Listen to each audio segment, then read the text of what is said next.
त्रिवेज media के दर्शकों का पुनः एक बार स्वागत है। आज मान्यवर बहुजन समाज के नायक कांशीराम जी, इनका जन्मदिवस है, जयंती है। भारत के राजनीति को इस तरह से उन्होंने पलट दिया कि यहाँ की प्रस्थापित व्यवस्था भी ये सोचने को मजबूर हो गई कि उनको किस तरह से हम उनका मुकाबला करें। हालांकि भारत के बहुजनों में एक राजनीतिक अस्मिता उन्होंने इस तरह से जगाई कि सारा बहुजन भारत इकट्ठा होकर सत्ता की दिशा में चल पड़ा। मान्यवर कांशीराम जी का यह आंदोलन कैसे उभरा ये हम जानते हैं, लेकिन उस आंदोलन के पीछे उनकी एक व्यक्तित्व की जो छाप रही, उनकी जो सोच रही, जो रणनीति रही, वो आज तक बिल्कुल राजकीय नेताओं से परे है। वो क्या है, कैसे है, इस बात को आज हम समझना चाहेंगे, जानना भी चाहेंगे। हमारे विशेष महनीय अतिथि जो मान्यवर कांशीराम जी के अनुयायी भी रहे हैं, मान्यवर कुलदीप जी रामटेके सर आज हमारे साथ है। सर, आपका पुनः एक बार स्वागत है। जय भीम। सर, मान्यवर कांशीराम जी सर का जो आंदोलन है पूरे भारतवर्ष जानता है।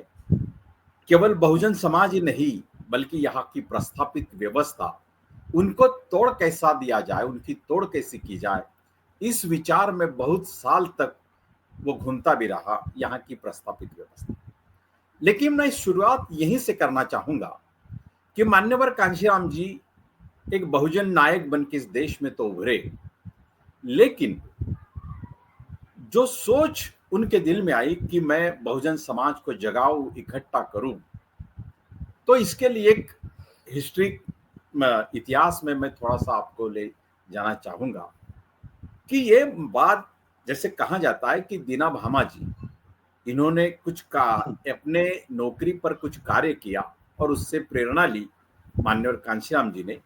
तो एक महान नायक के संदर्भ में इस बात को ऐतिहासिक तौर पे हम कैसा देखें, क्या है ये, वास्तव है या ये स्टोरी है या इसके पीछे कुछ राज है, क्या सही मायने में क्या है?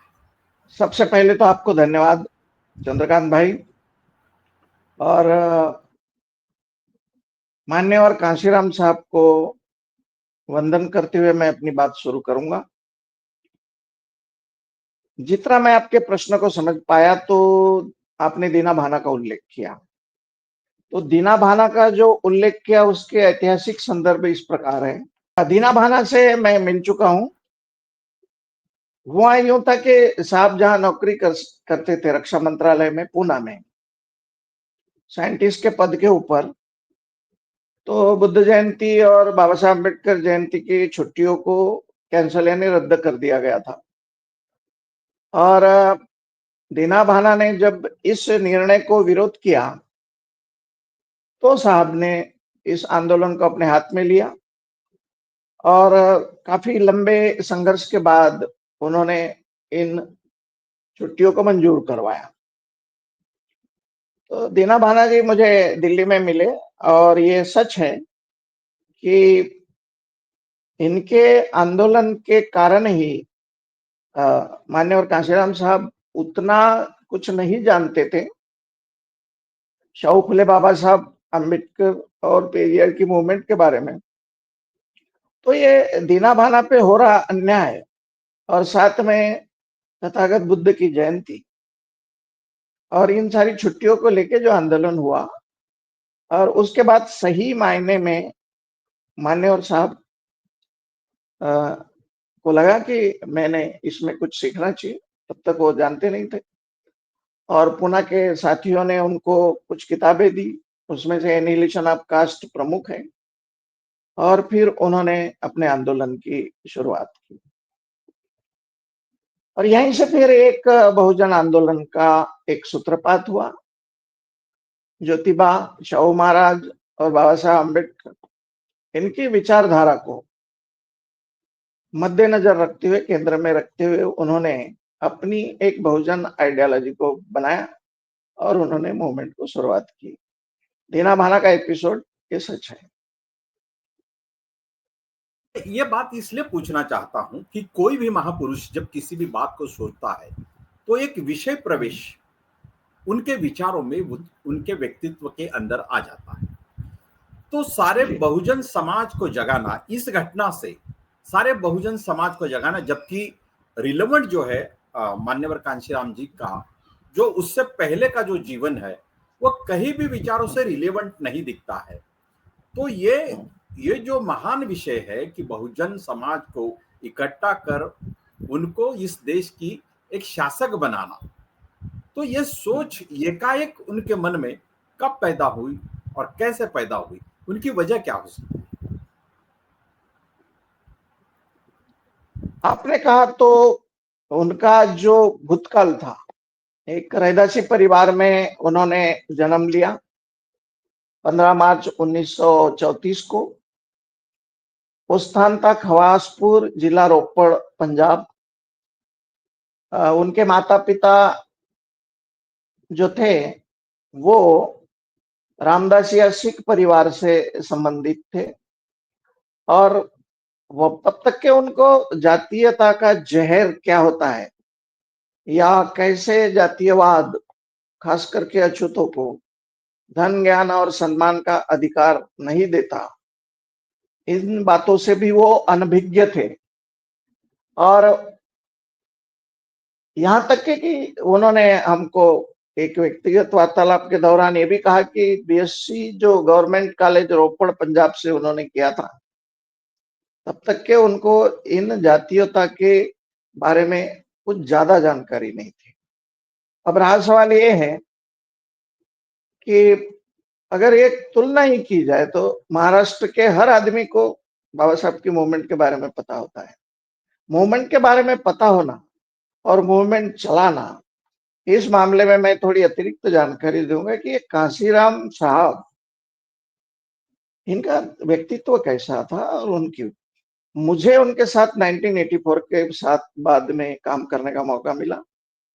और एक बात बताता हूँ आपको, जिन्होंने उनको जाना नहीं, उनके कदमों के पास बैठे नहीं, उनसे मिशन और मूवमेंट सीखा नहीं, वो भी लोग आजकल बोलते रहते। तो मैंने आपको ही रिक्वेस्ट की कि पूरे भारत को, इस देश को कांशीराम साहब के व्यक्तित्व के बारे में पता होना चाहिए। तो आज यही संदर्भ लेके मैं आगे बात बढ़ाऊंगा। उनके व्यक्तित्व की 7 जो बातें हैं महत्वपूर्ण, वो हमारे दर्शकों को पता होना चाहिए कि 1848 से 1956 तक का जो हमारा 108 साल का संघर्ष था, उस संघर्ष को, और साउथ में पेरियार और नारायण गुरु के संघर्ष को उन्होंने अपना आधार बनाया। ज्योतिबा, शाहू महाराज, बाबा साहब, पेरियार व नारायण गुरु, इनसे मानने और कांशीराम साहब ने प्रेरणा ली। मगर उनके व्यक्तित्व की एक खासियत थी कि उन्होंने मनुवाद की विरुद्ध संघर्ष या लड़ाई के लिए जो रास्ता अपनाया, चाहे वो डीएस4 हो, बामसेप हो, बीएसपी हो, ये उनकी अपनी इजाद थी, उनका सफर था। और विभिन्न आंदोलन की पार्श्वभूमि तैयार करना, ये अपनी वो सोच थी, अपनी इजाद थी, इसलिए उन्हें अलग माना जाता है। He was inspired by our Bahujan reformers, but he had selected the path which is based on philosophy, but independently the method was new. पहली भारत। दूसरा उनका सोच था, जो भारत के लोगों ने सोचना चाहिए और जो राजनीति में देखते हो, जिस समाज की गैर राजनीतिक जड़ें मजबूत नहीं होती, फिर चाहे वो उनके इजाद किए हुए बहुजन वॉलंटियर फोर्स हो, थिंक टैंक हो, कोऑपरेटिव विंग हो, मीडिया हो, जागृति जत्था हो या पेंटर स्क्वाड हो, तो जिस समाज की गैर राजनीतिक यानी नॉन पॉलिटिकल रूट्स मजबूत नहीं होती, वो समाज राजनीति में सफल नहीं हो सकता। ये उनकी सोच, इस सोच की गहराई से ही उन्होंने मूवमेंट को आगे बढ़ाया और फिर बाद में उन्हें सफलता मिली कि बहुजन समाज पार्टी एक राष्ट्रीय पार्टी बनी। ये उनका एक, जिसको कहते हैं कि अतुलनीय योगदान कह सकते हैं हम लोग उनको। उनकी राजनीतिक सोच क्या थी, जो मैं उनके अक्सर उनके साथ ही रहता था, तो मेरे को या लोगों को भी बताया करते थे कि जिस समाज को न धन का, न ज्ञान का, न सम्मान का अधिकार है, उस समाज को पहले गैर राजनीतिक जड़ें मजबूत करके फिर राजनीतिक जड़ें मजबूत करूंगा और उनके खोए हुए अधिकार को वापस दिलाऊंगा। तो ज्योतिबा ने हमें एजुकेशन दिया, महासावित्री ने उनका हाथ बटाया। बिना आरक्षण के, बिना शिक्षण के तो आरक्षण मिलता नहीं, तो शाहू महाराज ने 1902 में 26 जुलाई को आरक्षण दिया। उनकी मूवमेंट को आगे बढ़ाते हुए 1956 तक बाबा साहब ने एजुकेशन, आरक्षण और फिर बाद में बाबा साहब का कंट्रीब्यूशन की संविधान, ये तीन वेपन्स जिसको कह सकते, social transformation and economical emancipation के, इन तीन आइडियोलॉजी के सहारे माननीय कांशीराम साहब ने एक इसको आगे बढ़ाया कि उन्होंने वो रास्ता ढूंढा जिस रास्ते से चल के हम लोग इस देश के हुक्मरान बन सकते हैं, और साथ ही वो भी रास्ता बताया कि किस रास्ते पे चल के भारत को बुद्धमय बना सकते हैं, खास करके बहुजन बुद्धिस्ट रिसर्च सेंटर के माध्यम से। एक और सूत्र था उन्होंने कि देश में घूम घूम कर बहुजन समाज को उन्होंने तैयार किया और उसे एक सूत्र में बांधा।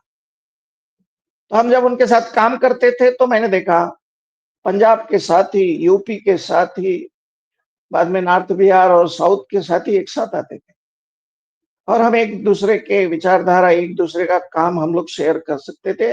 ये बहुजन इतिहास की पहली उल्लेखनीय घटना है कि इस व्यक्ति के कारण हम पूरे देश के बहुजन समाज और खास करके शेड्यूल कास्ट से जुड़े, उनका बहुत बड़ा कार्य था। वो 20% राजनीति और 80% बहुजन समाज को जोड़ना, यानी कैसे, ज्यादा रिपीट नहीं करूंगा, कि जिन जातियों के कारण हमें सदियों से अन्याय भोगना पड़ा, हमारा शोषण हुआ, उन जातियों का आज दुरुपयोग हो रहा है जो मनुवाद करता है। मनुवाद यानी विषमतावादी व्यवस्था।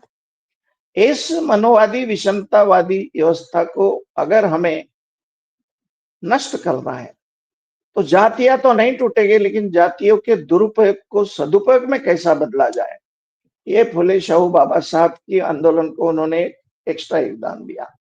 यूं कहिए कि जातियों का सदुपयोग करके राजनीतिक सत्ता कैसे हासिल करें, ये उनका अनूठा योगदान था। और अंतिम मुद्दा मैं उनके व्यक्तित्व का कहूंगा कि कोल्हापुर में जब सेंटेनरी सेलिब्रेशन हुआ शाहू महाराज का, तब उन्होंने बताया था, तो मैंने उनके गाने का एक उल्लेख किया। उन्होंने त्याग किया कि मैं घर वापस नहीं जाऊंगा, उसके बाद में कोई धन इकट्ठा नहीं करूंगा, सारा जीवन अर्पित करूंगा बहुजन समाज तैयार करने के लिए। तो उनपे गाना लिखा गया था। खासकर ये भी बड़ा कुदरत का अजीब संयोग है कि मैंने और उन्होंने मिलकर कुछ गाने लिखे, जिसके बारे में मैं आपको बाद में बताऊंगा। कि मैनू सेहरा नहीं बांधू माए, मैनू वतन चाहिए। जब माँ बिशन कौर बहुत आग्रह करती थी कि बेटा अभी तुझे नौकरी लग गई, शादी कर ले, लेकिन उन्होंने कहा कि मेरे वतन के मेरे भाई, ये लोग दीन है, पतित है, लाचार है, तो मैं सेहरा बांध के क्या करूंगा। मैं बहुजन समाज को सत्तासीन देखना चाहता हूँ और वही मेरा सेहरा होगा। और विशेष बात की कोल्हापुर में हमारे जागृति जत्था के और खास करके हमारे मूवमेंट के लोगों ने, जिसको धम्मचक्र ऑर्केस्ट्रा बोलते हैं, उन्होंने गाना गाया तो बड़े भावुक हो गए थे वो लोग। ऐसे कईयों गाने उनके इसमें हमने किया। बाद में उन्होंने लास्ट बात एक और बताई थी। मैंने एक बार पूछा था उनको, एक पर्सनल हम लोग बात कर रहे थे कि दुनिया तुमको कैसे याद रखना चाहिए। तो उन्होंने साफ साफ बोला था, बाबा साहब शाहू फुले ये बड़े ब्रिलियंट आदमी थे, परिश्रमी आदमी थे, बहुत सीखा बोले, मगर तुम लोग अगर मुझे याद रखना चाहते हो तो एक कुशल संगठक करके, वेरी गुड ऑर्गेनाइजर करके याद रखना। ये कुछ अद्भुत बातें हैं जो भारत की सारी जनता ने चंद्रकांत भाई जानना चाहिए। तो ये उनके व्यक्तित्व के कुछ अनूठे पहलू मैंने आज उजागर किए। बिल्कुल बिल्कुल। मैं एक थोड़ा हटके और थोड़ा सा जिसको हम तुलना के जरिए एक सवाल पूछना चाहता हूँ। मान्यवर कांशीराम जी जी। साहब ने अपना आंदोलन जब भी खड़ा किया तो उन्होंने बहुजन समाज को जगाया, लेकिन किस व्यवस्था के खिलाफ उनको जगाया, वो व्यवस्था को हमेशा ब्राह्मण बनिया ठाकुर की व्यवस्था वो कहते थे। दूसरे अगर हम साउथ में देखें तो बहुजन जो आंदोलन उन्होंने चलाया, तो फुले शाहू अम्बेडकर के बाद उन्होंने स्वामी पेरियार रामा स्वामी नायकर की एक तस्वीर भी उनके साथ जोड़ी। जो दक्षिण में या तमिलनाडु में हम कह लीजिएगा कि वहां पे पेरियार रामास्वामी ने जो आंदोलन खड़ा किया, आज भी वहां की सांस्कृतिक धरोहर हो, वहां की राजनीतिक धरोहर हो और वहां की हर गैर राजनीतिक जड़ें जो बहुजन समाज से ही मजबूत हुई है। तो ऐसा क्या हुआ कि माननीय कांशीराम जी ने यह आंदोलन चलाया, गैर राजनीतिक जड़ें भी मजबूत करने की बात की, वो भी किया, लेकिन क्यों आज यह आंदोलन इतने जल्दी हमको दसते हुए नजर आया? कहाँ गलती हो गई माननीय कांशीराम जी की या उनकी अनुयायियों की? तो पार्ट पार्ट में मैं संक्षेप में उत्तर दूंगा। पहली बात तो मान्य और कांशीराम साहब से कोई गलती नहीं हुई। दूसरी बात, आंदोलन तब सफल होते हैं जब कैडर बेस्ड फिलोसॉफी के तहत मास बेस्ड फिलोसॉफी जाती है। एक उदाहरण से समझे कि साउथ में आंदोलन सफल हुए है। वो आंदोलन सफल होने के पीछे मुझे लगता है दो कारण होंगे। एक, पेरियार ने साफ लफ्जों में कहा था कि जब तक पिछड़ी जातियां सम्मान से नहीं जीना सीख लेती, तब तक तुम्हारे भगवान को इतिहास के पन्ने में दफन कर दो। तो साउथ इंडिया ने उनको काफी बड़ा रिस्पांस दिया, जस्टिस पार्टी और बाकी सारी चीजें पता है। अब इसकी तुलना महाराष्ट्र से करें तो आपको बड़ा अद्भुत लगेगा कि जितने भी महापुरुष हुए, जितने भी अच्छे संत हुए, जिन्होंने मनवाद की सत्ता को ललकारा, एक अद्भुत बात है कि महाराष्ट्र में ही पैदा हुए। उनके ज्योति से सारा महाराष्ट्र प्रभावित हुआ, मगर अपेक्षाकृत उतना आंदोलन को हम लोगों को सफलता नहीं मिली महाराष्ट्र में। उसके पीछे कई कारण है कि हमने महापुरुषों को किताबों में ढूंढा, हमने महापुरुषों को दिमाग के तौर पे ढूंढा, लेकिन महापुरुषों के आंदोलन को सफल बनाने के लिए जो नीड, यानी कांशीराम साहब कहते थे, यानी गरज, यूनिटी, यानी हमारे समाज ने ये निर्धारित नहीं किया कि हमारा कौन सा नेता होना चाहिए। 40 भागों में हम यहाँ पर बटे हुए हैं महाराष्ट्र में, और स्ट्रेंथ कि हमारा समाज, जिस समाज में मैं पैदा हुआ हूं, वो एक इंसल्टिंग आइडेंटिटी के तहत जीता था, अपमानित इंसानी। तो सबसे पहले बाबा साहब ने उसको रिस्पेक्टेबल आइडेंटिटी दी कि अब तुम नवबौद्ध हो। उस आइडेंटिटी की तरफ हम चले तो गए, लेकिन हम लोग राजनीतिक रूप से असफल हुए, ये भी सच है। तो मान्यवर कांशीराम साहब कहते कि महाराष्ट्र ने मुझे एक बात सिखाई कि हमारे महापुरुषों को सफल कैसे नहीं बनाना, और उन्होंने ठीक टाइम के ऊपर उत्तर प्रदेश का रुख अपनाया। वहां पर कोरी पार्टी थी, तो फेटे वाले बाबा, जो साहब जन सामान्य की भाषा यूज करते थे, वो कहा भी करते थे कि हमने ऐसी भाषा बोलना चाहिए जो अनपढ़ लोगों को भी समझ में आए और पीएचडी लोगों वाले के लोगों को भी समझ आए। सिंपल भाषा को अपनाते थे। तो महाराष्ट्र प्रतिभा के दृष्टिकोण से देखा जाए तो बहुत ही प्रभावपूर्ण है, मगर राजनीतिक दृष्टिकोण से देखा जाए तो विभिन्न गुटों में बटे हुए लोग एक सही मायने में संगठित मतदाता नहीं बनते, ऑर्गेनाइज्ड वोटर्स और वो अपना भविष्य निर्धारित नहीं करते। अगर हमारे महापुरुषों के आंदोलन से हमको कुछ सीखना है, खास करके महाराष्ट्र के लोगों से, तो ज्यादा से ज्यादा समय तो माननीय कांशीराम साहब ने यहीं बिताया और बाबा साहब की मूवमेंट तो यहीं चली। इन मूवमेंट ने हमको ये सिखाया कि हमने राजनीतिक दृष्टिकोण के करने के लिए एक मैनुअल तैयार करना चाहिए था कि हमारा समाज पॉलिटिकली बिहेव कैसे करेगा। मराठी में अगर मैं बोलू तर आम्ही वैयक्तिक दृष्ट्या महाराष्ट्रात खूप शहाणे आहोत आणि सामूहिक दृष्ट्या मूर्खपणा दाखवतो, हे खरं आहे। और इससे अगर बाहर निकलना है तो मैं यही नहीं कहूंगा कि आप सिर्फ मान्यवर कांशीराम साहब की बात माने, मगर एक राजनीति का ऐसा रास्ता ढूंढे जो अपने कदमों के ऊपर चल के मनुवाद को एक गहरी टक्कर दे, तो मनुवाद की जड़ें ढीली होती चली जाएंगी। और इसके लिए महाराष्ट्र ने या महाराष्ट्र के जो इंटेलेक्चुअल हैं उन लोगों ने काफी काम करना पड़ेगा। तो सर मैं अभी एक ऐसा सवाल पूछना चाहता हूँ, माननीय कांशीराम जी का जो आंदोलन रहा तो वो कश्मीर से लेकर केरला तक, कन्याकुमारी तक वो आंदोलन रहा। उनके आंदोलन की जो राजनीतिक सफलता है वो हमें कश्मीर में दिखाई देती, हमें बिहार में दिखाई देती, हमें हिमाचल में दिखाई देती, पंजाब में है, उत्तर प्रदेश में तो वो बहुमत से सत्ता में भी आई, मध्य प्रदेश तक उनके एमएलए आते हैं, मेंबर ऑफ पार्लियामेंट आते हैं, महाराष्ट्र लांकर कर्नाटक, आंध्र, तमिलनाडु जैसे राज्यों में भी उनके पार्टी का, बहुजन समाज पार्टी का प्रतिनिधित्व चुनकर आता है लोगों से। लेकिन क्या वजह रही कि बीच में जो महाराष्ट्र है, यह महाराष्ट्र का केडर उन्होंने सबसे ज्यादा बनाया, महाराष्ट्र में सबसे ज्यादा समय बिताया, लेकिन उसके बावजूद महाराष्ट्र में वो राजकीय सफलता नहीं दे पाए। केवल यही बात नहीं कि जब अगर महाराष्ट्र में जो केडर था, उस केडर ने जो बातें पार्टी को दी है, उस लिहाज से जब राज्यसभा में कोई प्रतिनिधित्व देने की बात आई तो महाराष्ट्र की सोच उन्होंने नहीं सोची। तो ये बात को हम किस तरह से देखें मान्यवर कांशीराम जी के आंदोलन के तहत? एक सिंबॉलिक उदाहरण मैं आपको बताऊंगा।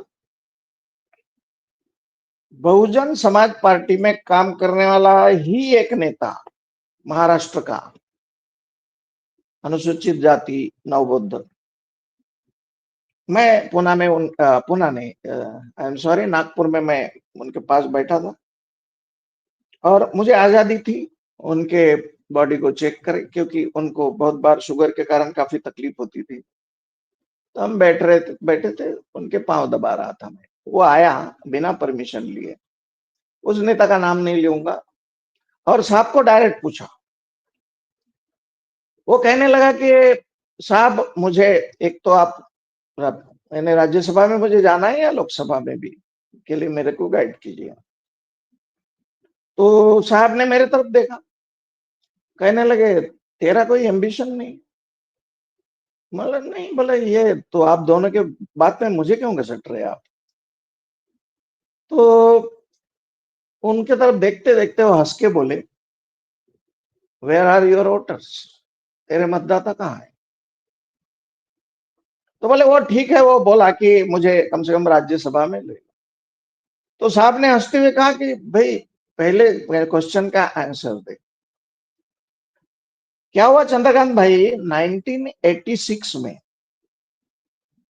जो साहब ने backward and minorities community employ federation बनाई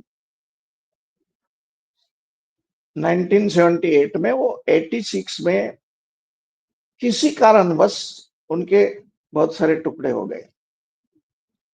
और ये तो सच है कि नॉन पॉलिटिकल रूट्स को जब तक हम लोग मजबूत नहीं बनाते, वो प्रक्रिया पूरी नहीं हुई थी।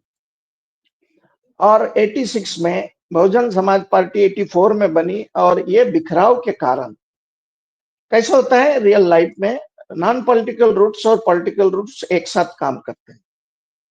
एक समाज को तैयार करता है, दूसरा वोटर को तैयार करता है पॉलिटिकल। मगर ये जो नॉन पॉलिटिकल रूट से गहरे में जाते हैं, समाज को टैलेंट, टाइम और ट्रेजर देके फिर बीएसपी को लिए एक मतदाता तैयार करने की पार्श्वभूमि तैयार करते हैं। ये प्रक्रिया को कुठाराघात लग गया और ये प्रक्रिया थोड़ी थमसी गई। ये पहला कारण है। इन जो साहब का साथ छोड़ के गए 86 तक, वो उतने परिपक्व नहीं थे और उतनी बात में प्रोफेसर था कॉलेज में, गवर्नमेंट पॉलिटेक्निक नागपुर में, हमें कुछ ज्यादा बातें समझ में नहीं आती थी। इनके वैचारिक मतभेद के कारण ये लोग चले गए और बाद में फिर ये लोग जो साहब को छोड़ के चले गए, इनमें भी बिखराव पैदा हो गया। आज उनकी सामाजिक परिवर्तन और आर्थिक उत्थान की लड़ाई कहीं ना कहीं थमसी गई लगती है। दोज हू हैव लेफ्ट बाबा साहब, तो विचारधारा की एक ताकत ने उनमें भी बिखराव पैदा किया। ये दूसरा कारण है। तीसरा कारण मैं आपको बताऊं, महाराष्ट्र में बहुजन लीडरशिप निर्माण होने के लिए जो डेडिकेशन लगता है, मैं साहब के भी मूवमेंट के बारे में बोल रहा हूँ, उनको भी नहीं, यानी उनके भी मूवमेंट का विश्लेषण करना चाहिए। साथ ही है तो क्या हुआ, महाराष्ट्र में मैंने देखा डेडिकेशन, डिटर्मिनेशन और डिवोशन नहीं है। तो साहब ने एक सोच निकाली, बोले यार तुम लोग बहुजन समाज नहीं बना सकते तो तुम कम से कम मिनी बहुजन समाज बनाओ। यानी मिनी बहुजन समाज यानी क्या, जो जातियां अन्याय के कारण बहुत ज्यादा शोषित हुई है, तो वो तुमसे सोशल एंडोस्मोसिस और बंधु भाव, फ्रेटर्निटी के तहत तुमसे जुड़ेंगे।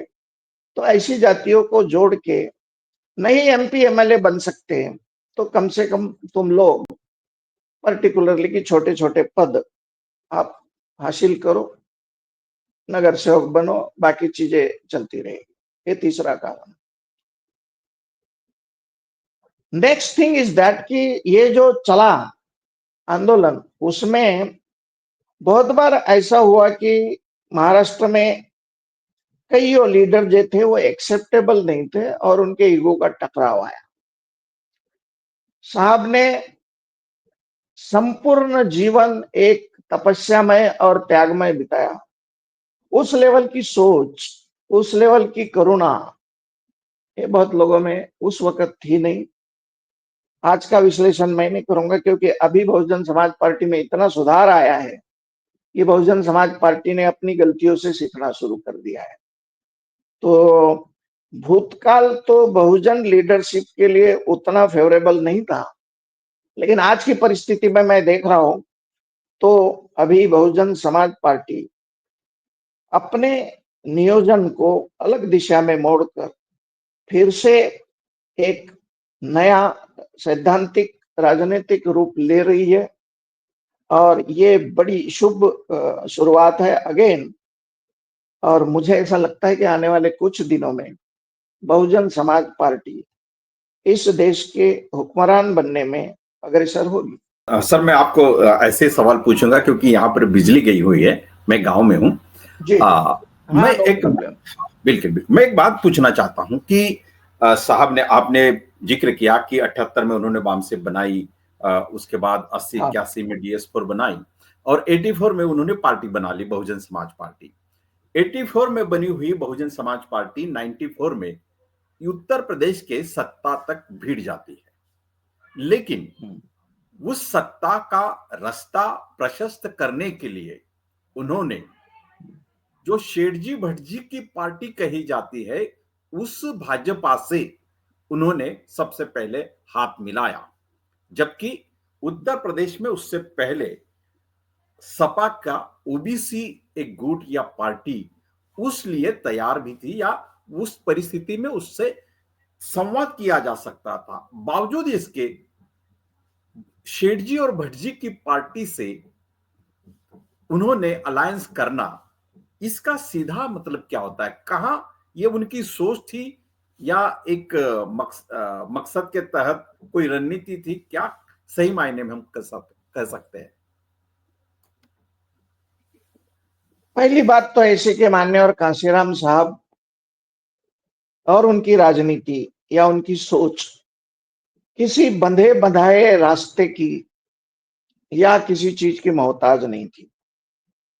स्पष्ट रूप से अगर कहा जाए, आप कहते हैं शेठ जी भज्जी ये थे, पूंजीवाद हो चाहे कुछ भी हो, लेकिन जब तक ब्राह्मणवाद समाप्त नहीं होता, जो गैर बराबरी की बात करता है, समरसता की बात करता है, समानता को बाजू में रखता है, तब तक के हम लोग सफल नहीं हो सकते। ये रहा एक हमारा आदर्शवाद।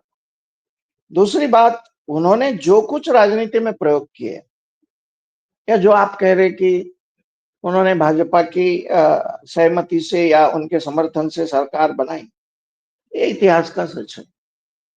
मगर मैं ये कहूंगा, जहां तक मैं उनको जानता था, वो बंदी बंधाई राजनीति के या सिद्धांतों के विरुद्ध एक अलग ही चीज करते थे, जो क्रिएटिव इंटेलिजेंस की बात होती है।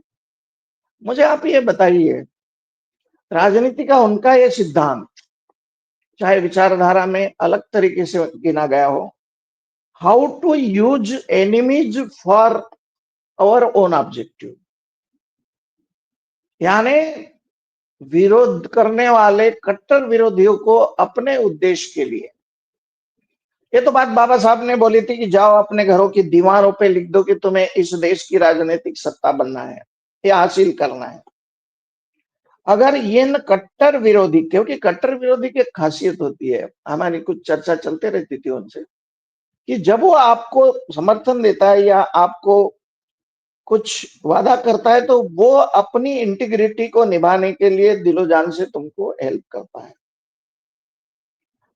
और इस विचारधारा के तहत, या ये साइकोलॉजिकल फैक्ट था, इसके तहत अगर उन्होंने उनको यूज किया अपने भलाई के लिए, तो सत्ता में तो बीएसपी थी। और मैंने खुद उत्तर प्रदेश में घूम घूम के देखा कि बहन मायावती जी ने बहुत सारा काम उन दिनों में किया। इवन जो रोस्टर बने आरक्षण की पदों को भरने के लिए, तो उस जमाने में मैंने भी कुछ हेल्प की, क्योंकि महाराष्ट्र का एडमिनिस्ट्रेशन का ज्ञान मेरे को भी था। Around 26,000 post. तो बहन मायावती ने उनके भी समर्थन से लेके भी यूपी में इतना कुछ काम किया, जो मैंने खुद देखा, कि बहुजन समाज की संस्कृति को स्थापित करने का। तो ये जो उपलब्धि है, ये तो मुझे लगता है कि 20-25 साल में हो जाती है। जो अभी अन्य पार्टियों की में रहते हैं और सत्ता में आते हैं और मिनिस्टर बनते हैं, वो लोग तो इतना भी काम नहीं कर सकते। तो तुम किसी हमारे महापुरुष को या किसी भी अन्य महापुरुष को बंधे बंधाई विचारधारा में तुम उसे बांध नहीं सकते, मगर एक सेंट्रल चीज कायम रहती है। वो आदमी लॉजिकल एंड तक के मोमेंट को ले जाते वक्त ये बात ध्यान में रखता है कि विचारधारा को कोई हानि ना पहुंचे। हाँ, उसके वेपन, टूल, इक्विपमेंट अलग अलग रहते हैं। तो मैं नहीं मानता कि माननीय कांशीराम साहब ने कोई गलती की है। उन्होंने जो कुछ भी अपनाया वो राजनीति में चलता है, मगर इकोनॉमिकल अपलिफ्टमेंट और सोशल ट्रांसफॉर्मेशन की मूवमेंट चलाते वक्त या नॉन पॉलिटिकल रूट्स को जमा करते वक्त उन्होंने कोई गलती नहीं किया है।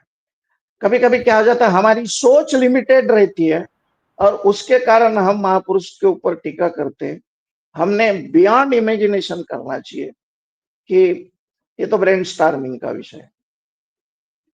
सर, मैं एक बात कहना चाहता हूं कि पूरे भारत के बहुजन समाज को इकट्ठा करने निकले मान्यवर कांशीराम जी, एक निर्णय जहां होता है कि वो पार्टी की स्थापना करते हैं, और पार्टी की स्थापना करते ही जो बहुजन संगठन बनाया था बामसेब जैसा, तो वही स्प्लिट हो जाता है।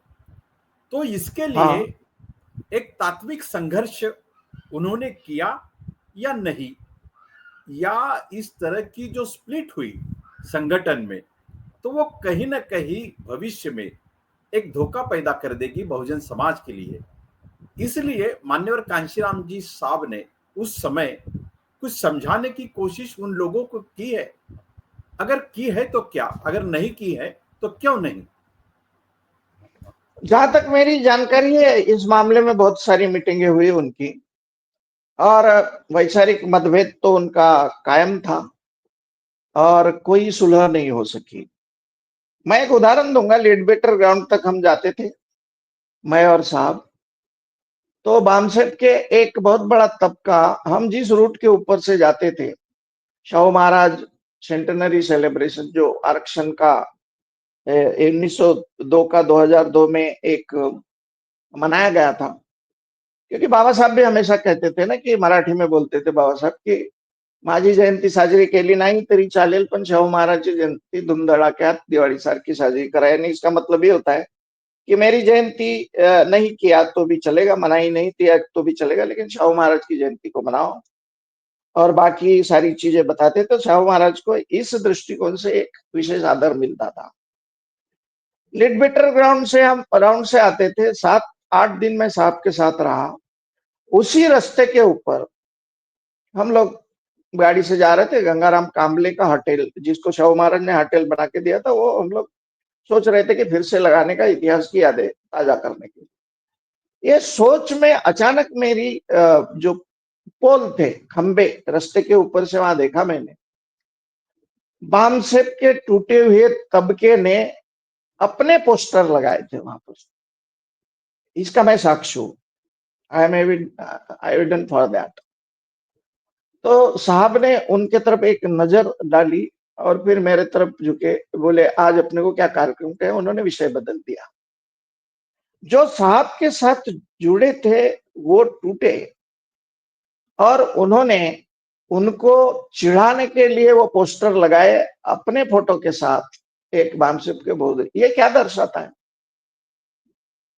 हाँ, प्रिंसिपल या फिलोसॉफी या तत्व के लिए अगर वो टूट जाते थे तो मैं मान लेता था। दूसरे दिन मैंने कुछ जो पुलिस थोड़ी सिक्योरिटी की थी उनके साथ डिस्कस किया कि आप एक ही पुलिस वाला दे दो हमको, और हम उस रास्ते से नहीं जाएंगे जहां ये पूरे पोस्टर लगे हैं। मान्य और कांशीराम साहब वहां सेलिब्रेट कर रहे जयंती, वहां तुम पोस्टर लगा रहे हो। ये चीज बताती है कि टूटे हुए लोगों की सोच कितनी घटिया है। बामसेब जब बनी, उसका पूरा स्वरूप non agitational, non religious, non political था। तो भाई तुम टूटे तो फिर मान्यवर कांशीराम साहब से ज्यादा काम करके तुम बड़े बन जाओ ना उनसे। तुम उनको छोटा बनाने के चक्कर में क्यों पड़ते हो? ये मैं खुद का उदाहरण। आज आप देखो बामसेब के बहुत धड़े बन गए। कुछ लोगों ने तो ये भी राजनीति में भी सफलता प्राप्त करने की कोशिश की, नहीं हुआ। उसका बेसिक रीजन है, आप ध्यान से देखिए, आप तो बड़े चिंतक है। Whether there is a acceptability by people to those people. क्या जनता ने उनके टूटे हुए लोगों को किसी गैर राजनीतिक या राजनीतिक नेतृत्व में स्वीकार किया है? और उत्तर है नहीं। वो तो एक साथ में रह नहीं सके, और जो भी आंदोलन उन्होंने चलाया उसको जनाधार नहीं मिला। ये बताते हैं, ये आउटकम बताते हैं कि उन्होंने जो कुछ स्ट्रेटेजी अपनाई उनके साथ टूटने के बाद, वो गलत थी। और अंत में हमने 2006 तक देखा कि मान्य और कांशीराम साहब सही थे और बाकी लोग गलत थे। तो कभी कभी क्या हो जाता है, चंद्रकांत साहब, एक लास्ट पॉइंट, मेरा समाज जिसमें मैं पैदा हुआ ना, वहां के अपने आप को इंटेलेक्चुअल समझने वाले गुरु, वो जज की कुर्सी पे बैठ जाते कि ये गलत है ये सही है। लड़ाई है मनुवाद से, लड़ाई है विषमता से, और लड़ रहे हमारे। अरे ये लोगों ने तो दादा साहब गायकवाड़ को, जिनको बाबा साहब लेटर लिखा करते थे प्रिय भावराव करके, उनको भी धोत्रिया लीडर करके बोला है। कहाँ बाबा साहब की सोच की अपना दुख दर्द भावराव गायकवाड़ को बताते थे, और कहाँ इनकी सोच की उनको अपना प्रतिस्पर्धी समझते। मेरा एक ही कहना है, महाराष्ट्र को पॉलिटिकल मैच्योरिटी की चंद्रकांत भाई ज्यादा जरूरत है, ऐसा मुझे लगता है। एक मैं साहब के संदर्भ में, एक मैं पत्रकार हूं, और पत्रकार के लिहाज से बहुत जगह ऐसे सवाल भी होते हैं, चर्चाएं भी होती है। तो मैं एक जिज्ञासा के तौर पर, और एक आप उनके अनुयायी ही नहीं उनके साथी भी रहे हो, कांशीराम जी साहब के ऊपर कभी कभी ऐसे इल्जाम होते हैं कि एक जमाना था जब कांग्रेस सत्ता से कहीं बाहर ही नहीं जा रही थी, तो कहीं ना कहीं इस देश की एक व्यवस्था ने ऐसा सोचा कि कांग्रेस को अगर सत्ता से बाहर करना है तो इस देश के दलितों को सबसे पहले उनके कोर वोटर के रूप में हटाना चाहिए और इस लिहाज से एक अलग राजनीतिक पार्टी उनके अंदर पनपनी चाहिए।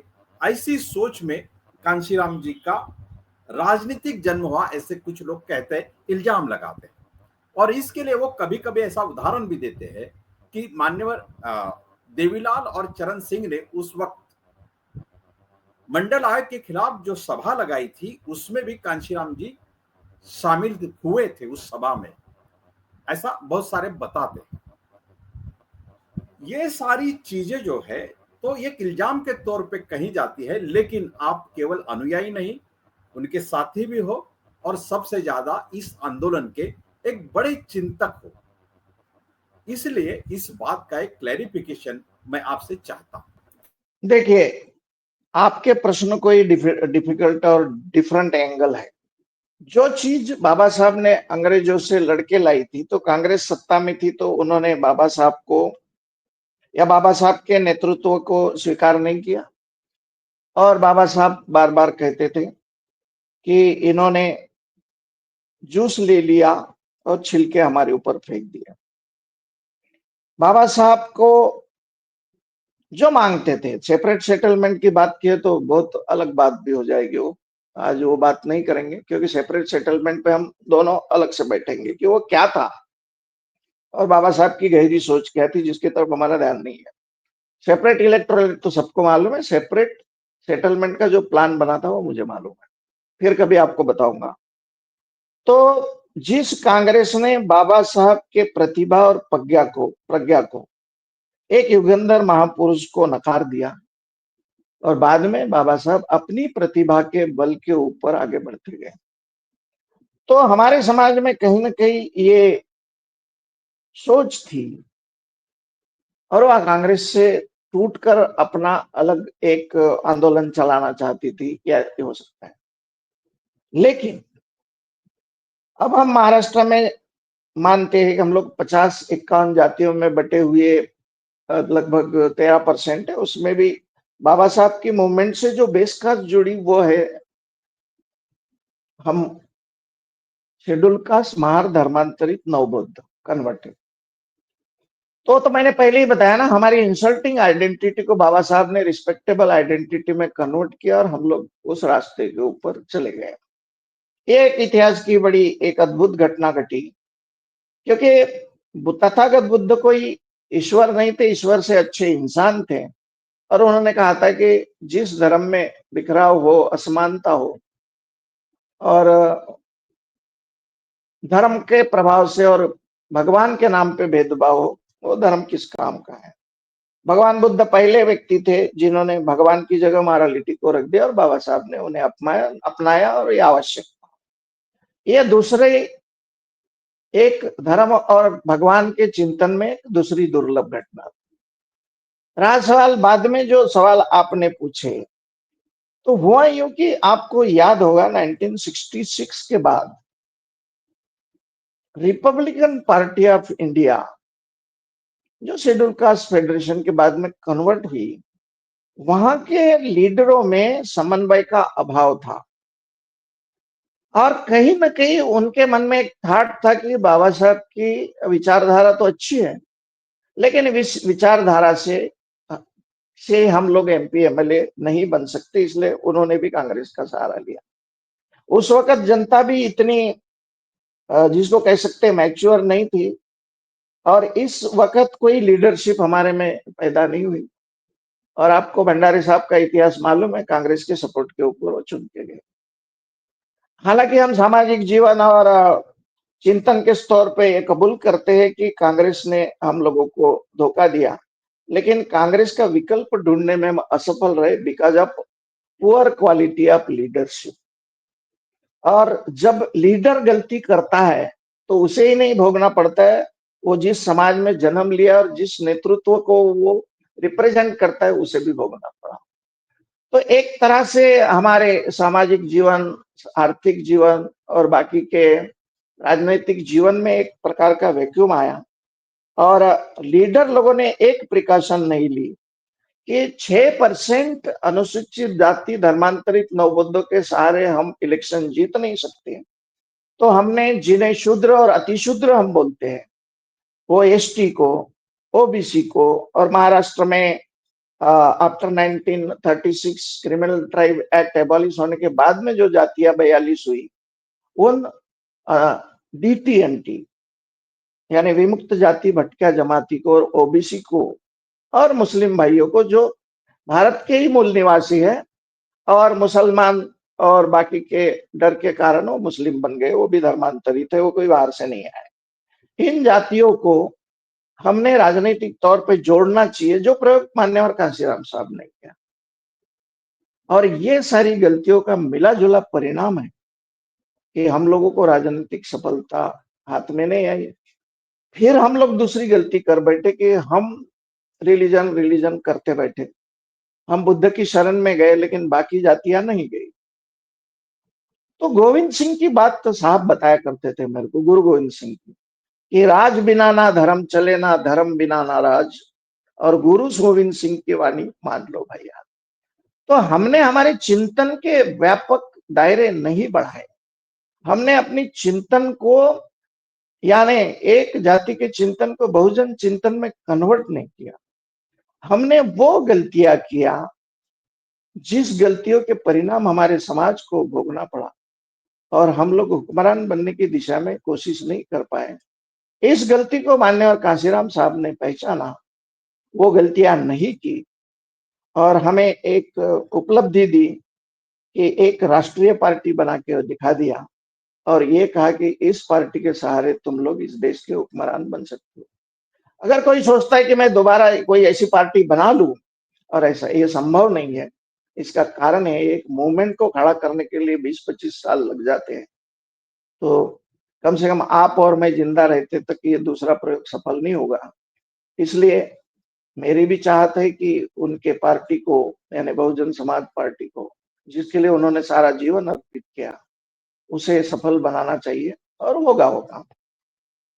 एक आखिरी सवाल पूछना चाहता हूं, और हम इस संदर्भ में और दूसरी भी एक मुलाकात जरूर करेंगे, जी, लेकिन आज एक मैं आखिरी वही सवाल कह रहा ऐसा। था कि मैं वही कह रहा था कि एक लेक्चर में मान्य और कांशीराम साहब समेट, उनकी जो बिल्कुल मेरी पर्सनल यादें है वो तो मैंने आज बताया ही नहीं। मैंने बिल्कुल बिल्कुल बिल्कुल। ये बोलिए मैं प्लीज। मैं एक आखिरी सवाल पूछना चाहता हूं कि मान्यवर कांशीराम जी साहब को अगर आज याद करना चाहोगे, आपने जो 7 पहलू उनके व्यक्तित्व के थे वो तो बता ही दिए, लेकिन फिर भी आप व्यक्तिगत रूप से अगर उन्हें आज याद करना चाहोगे तो किन चीजों के लिए उनको याद करोगे?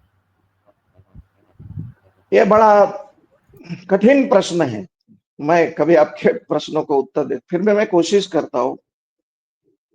एक तो विरोधियों के मन में उनके बारे में बड़ा एक अजीब सा रहस्यमय उनको सोचते थे।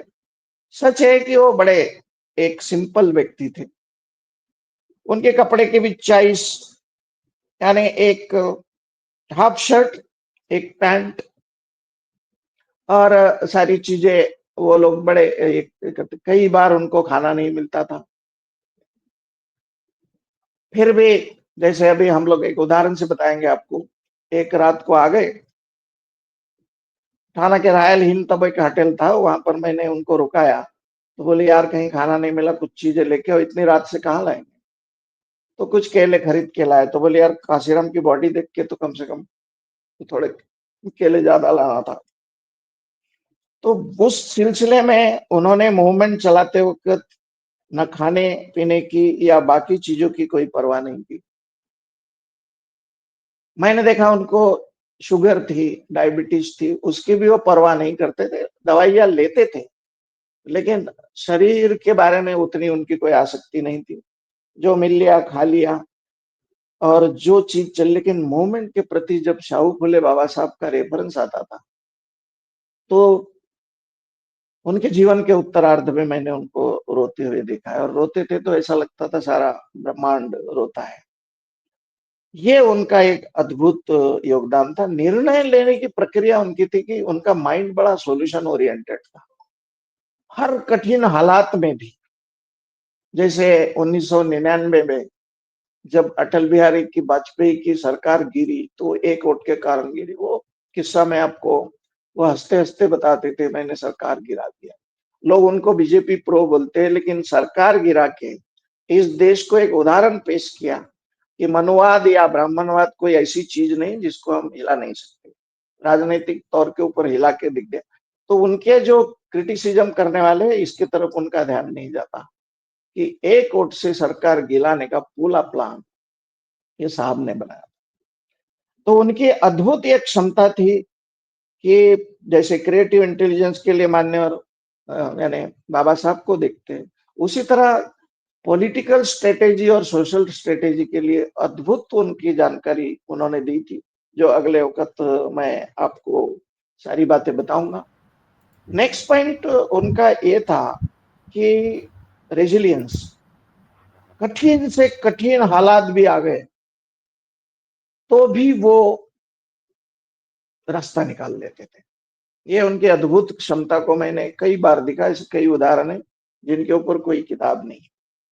और लास्ट में मैं ये कहूँगा कि धनंजय कीर को बाबा साहब ने ये बोला था, ये चरित्र बहुत अच्छा है, लेकिन वो भीमराव नहीं पकड़ा गया, या उनके बारे में नहीं कि जो असल में जो मेरी चिंतन है, मेरा विचारधारा है। तो मेरा ये कहना है कि माननीय कांशीराम साहब को मैं कैसे डिफाइन करूँ? तो माननीय कांशीराम साहब किताबों में नहीं मिलेंगे, उनके मूवमेंट के आदर्शों में मिलेंगे, और वो भी ब्रेन से नहीं, दिमाग से नहीं। पढ़ना लिखना तो चलते रहता है, 10% माइंड उससे इफेक्ट हो जाता है, लेकिन अंतःकरण से उनकी मूवमेंट को समर्पित जब तक होते नहीं लोग, तो सिर्फ बातें होगी। और साहब अक्सर बोलते हैं कि तुम लिखा हुआ पढ़ते हो, पढ़ा हुआ लिखते हो, समाज के दर्द के बारे में सोचते जाओ और एक्शन लो, यानी every thought must be converted by action. तो ऐसे एक्शन ओरिएंटेड बहुजन नायक महापुरुष को मैं वंदन करता हूँ, सलाम करता हूँ, आदाब करता हूँ। धन्यवाद। मान्यवर कांशीराम जी के जन्मदिन के अवसर पर, जयंती के अवसर पर पूरा देश और पूरा देश का बहुजन समाज उनको नमन कर रहा है। और ऐसे में आपने एक भावुक, वैचारिक और उनके आंदोलन की एक तरह से जिस तरह से आपने समीक्षा भी की, तो ये सारी चीजें आपने दर्शकों के सामने बहुत अच्छी तरह से रखी है। और और बहुत हम सारी दोनों ने एक दूसरे से वादा किया है कि हम और बिल्कुल एक सर, बार उनके बिल्कुल जीवन के बिल्कुल गहरे रहस्य को समझाने के लिए देश को बैठेंगे।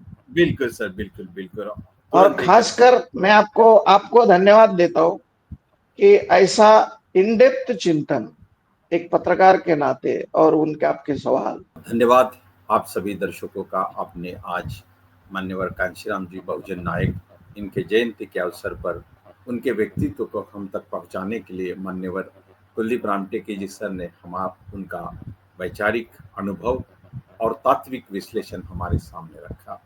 धन्यवाद उनका भी और आप सभी दर्शकों